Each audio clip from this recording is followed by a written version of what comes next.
السلام علیکم۔ پاکستان کی ایک معروف مذہبی شخصیت مولانا طارق جمیل، جی ہاں، مولانا طارق جمیل صاحب، جو کہ مذہبی حوالوں سے تو آپ ان کو جانتے ہیں، لیکن کاروبار کی دنیا میں انہوں نے قدم رکھنے کا جو فیصلہ کیا ہے اور اپنے نام سے ایک برانڈ قائم کیا ہے، اس حوالے سے جہاں لوگوں کی تنقیدیں سننے کو مل رہی ہیں، وہاں لوگ اس عمل کو سراہ بھی رہے ہیں۔ سوشل میڈیا پہ سوال پوچھا جانے لگا ہے کہ یہ کمپنی کس چیز کی ہوگی اور کیا اس کے ساتھ وہ اپنی دینی سرگرمیاں بھی جاری رکھیں گے یا نہیں۔ یہ بحث اتنی بڑھ گئی کہ گزشتہ روز طارق جمیل صاحب کو خود اس کی وضاحت کے لیے ایک ویڈیو پیغام جاری کرنا پڑا، جس میں ان کا کہنا تھا کہ وہ اپنی مذہبی سرگرمیوں، خاص کر مدرسے چلانے کے لیے کاروبار کرنے کا بہت عرصے سے سوچ رہے تھے، تاہم اب کووڈ-19 کے باعث انہیں اپنی اس سوچ کو عملی جامہ پہنانے کا موقع ملا۔ انہوں نے کہا کہ بر صغیر میں علماء کا کاروبار کرنا یا تجارت کرنا عیب سمجھا جاتا ہے۔ یہ بات پتہ نہیں یہاں کہاں سے آ گئی۔ بہت سے لوگ طارق جمیل صاحب کے اس فیصلے پر انہیں مبارکباد دے رہے ہیں اور ان کے لیے دعا گو ہیں، مگر دوسری طرف ان سے جلنے والوں کی کمی نہیں ہے۔ مختلف لوگ مختلف باتیں کر رہے ہیں اور فیک نیوز بھی لگا رہے ہیں۔ جو برانڈ انہوں نے MTG لانچ کی ہے، اس کی تقریب میں فیک تصویریں لگا رہے ہیں لڑکیوں کی، اور وہ بتا رہے ہیں کہ بھئی انہوں نے تقریب میں خواتین کو مدعو کیا۔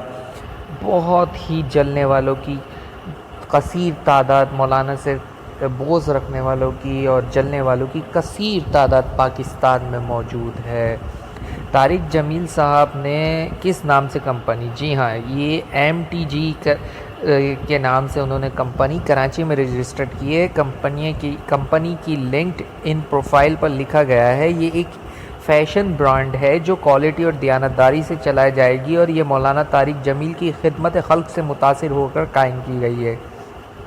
پروفائل کے مطابق کمپنی میں 50 سے 100 لوگ ملازمت کر رہے ہیں۔ کمپنی کی باقاعدہ website MTG online کو باقاعدہ طور پر متعارف نہیں کرایا گیا۔ مقامی ذرائع ابلاغ کے مطابق کمپنی کے ذریعے شلوار قمیض اور کرتے فروخت کیے جائیں گے۔ یوٹیوب پر اپنی حالیہ ویڈیو میں مولانا طارق جمیل کا کہنا تھا کہ سن 2000 کے دوران انہوں نے فیصل آباد میں مدرسہ الحسنین کی بنیاد رکھی تھی۔ بعد ازاں اس مدرسے کی 10 شاخیں مختلف شہروں میں قائم کی گئیں۔ یہاں ہمارے شاگرد پڑھا رہے ہیں اور عربی میں تعلیم بھی دی جاتی ہے۔ دوست احباب کے تعاون سے یہ سلسلہ چل رہا تھا۔ گزشتہ سال کورونا وائرس کی رحل جو چلی اور کاروبار لوگوں کے ٹھپ ہو گئے، مدارس ساتھیوں کے تعاون سے چلتے تھے۔ مولانا نے مزید کہا کہ میں نے مدارس بند کر دیے اور آن لائن اسباق شروع کیے۔ مجھے پریشانی شروع ہوئی کہ لوگوں کے کاروبار ٹھپ ہو گئے، ہمارے مدارس لوگوں کے تعاون، زکوٰۃ و خیرات سے چلتے ہیں، تو اب میں کس منہ سے ان سے کہوں گا کہ زکوٰۃ دو، جبکہ وہ خود انتہائی مشکلات کا شکار ہیں۔ ان کا کہنا تھا کہ میرے مدرسے میں چندہ مانگنے کا کوئی مستقل نظام نہیں تھا، نہ اب ہے۔ صرف میں اکیلا اپنے دوستوں کو فون کر کے ان سے تعاون کی اپیل کر دیتا تھا، وہ مدد کر دیتے تھے۔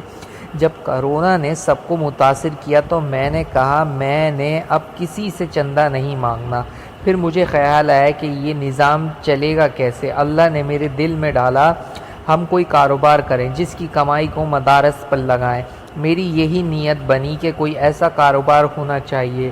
مولوی کا تصور ہے کہ وہ بھیک مانگتا ہے۔ مولانا طارق جمیل نے بتایا، دوستوں نے تعاون کے لیے ہاتھ بڑھایا اور ہم نے میرے نام سے ایک برانڈ MTG لانچ کرنے کا ارادہ کیا۔ ہمارے ساتھ معاہدہ کیا گیا ہے۔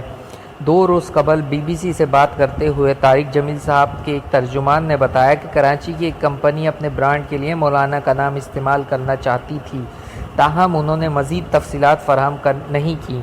طارق جمیل نے اپنی ویڈیو میں کہتے ہیں کہ میں کوئی کاروبار اس لیے نہیں کر رہا کہ پیسے بناؤں، میں نے ساری زندگی پیسے نہیں بنائے، ہمارا کوئی کاروباری ذہن ہی نہیں۔ جب سے میں تبلیغ میں لگا ہوں کاروبار نہیں کیا، بس 1984 میں ایک بار کپاس کاشت کروائی تھی۔ اس برانڈ سے کاروبار کا ارادہ نہیں، اس کی کمائی فاؤنڈیشن پہ لگانا چاہتا ہوں۔ انہوں نے کہا کہ وہ اس کی کمائی سے اچھا ہسپتال اور اسکول بنائیں گے۔ ہمارے بر صغیر میں علماء کا کاروبار کرنا یا تجارت کرنا عیب سمجھا جاتا ہے۔ یہ بات پتہ نہیں کہاں سے آ گئی، حالانکہ امام ابو حنیفہ جن کے فتوے ہم مسلمان مانتے ہیں، ان کے زمانے میں ان سے بڑا کپڑے کا تاجر کوئی نہیں تھا۔ انہوں نے اعتراض کیا کہ مولوی کا تصور ہے کہ وہ بھیک مانگتا ہے، وہ لوگوں سے مدد مانگتا ہے۔ ہم نے کسی کاروباری نیت سے یہ کام نہیں کیا، کسی کے مقابلے میں نہیں کیا۔ کم از کم میرے مدارس اس سے اپنے پاؤں پر کھڑے ہو جائیں اور میرے دنیا سے جانے کے بعد بھی یہ سلسلہ چلتا رہے۔ یاد رہے، ایسا پہلی بار نہیں ہوا کہ کسی مذہبی شخصیت نے پاکستان میں کپڑوں کا برانڈ قائم کیا ہو۔ سن 2004 میں موسیقی کی دنیا سے کنارہ کشی اختیار کرنے کے بعد جنید جمشید نے ملبوسات کا کاروبار شروع کیا تھا، جو آج پاکستان کے نمایاں ترین فیشن برانڈز میں سے ہے۔ حکمراں جماعت پاکستان تحریک انصاف کے رکن اور معروف اینکر، معروف تو خیر نہیں کہنا چاہیے، عامل لیاقت حسین کے نام سے منسوب کمپنی بھی مردانہ اور زنانہ کپڑے فروخت کرتی ہے۔ کاروبار گناہ تو نہیں۔ پاکستان سوشل میڈیا پہ اس خبر کے رد عمل میں کئی لوگوں نے اپنی رائے دی اور اپنے تبصرے کیے۔ اقرار الحسن صاحب نے فرمایا کہ خبر ہے کہ مولانا طارق جمیل یا ان کے صاحبزادے نے کپڑے کے برانڈ کا آغاز کیا ہے۔ تجارت سنت بھی ہے اور شرعاً اس میں کوئی قباحت بھی نہیں۔ میں دل کی گہرائیوں سے انہیں مبارکباد اور نیک تمنائیں پیش کرتا ہوں اور ناقدین سے گزارش ہے کہ کوئی منطقی یا شرعی دلیل لائیں یا خاموشی فرمائیں۔ ٹویٹر صارف ادریس اکر مزئی لکھتے ہیں کہ تنقید سے گریز کریں کیونکہ تجارت گناہ نہیں، دیگر مذہبی شخصیات کی بھی حوصلہ افزائی کرنی چاہیے کہ وہ کاروبار کریں۔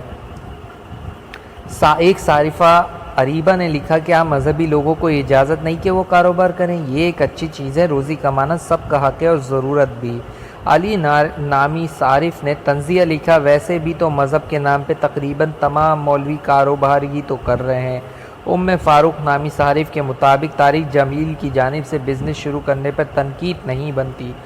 مذہبی افراد کو بھی اپنا معیار زندگی بلند کرنے کے لیے دولت کمانے کے جائز ذرائع اختیار کرنے چاہیے۔ ان کی ویورشپ کو بھی یہ ایک عملی میسیج ہے کہ اللہ نے دولت کمانے سے منع نہیں کیا۔